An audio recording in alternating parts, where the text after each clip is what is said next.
என் மனசோட சத்தத்துக்கும் உள்ள இருந்து வர்ற உண்மையான குரலுக்கும் இடையே இருக்கிற வித்தியாசத்தை நான் எப்படி தெரிஞ்சுக்குது?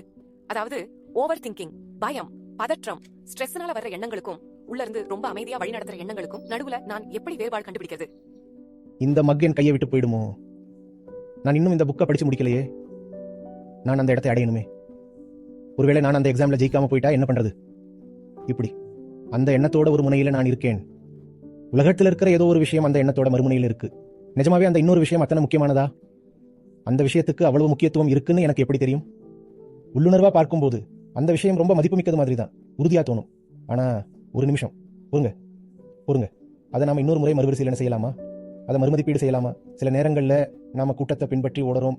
சில நேரங்கள்ல நம்ம விழிப்புணர்வு இல்லாம தூங்கிட்டு இருக்கும்போது ஏதோ ஒரு பொருள் நமக்குள்ள திருட்டுத்தனமா நுழைஞ்சு நம்ம எல்லைகளை உடைச்சிடுது. அப்படி இருக்கும்போது அந்த எண்ணம் வெறும் சத்தமாத்தான் இருக்கும்.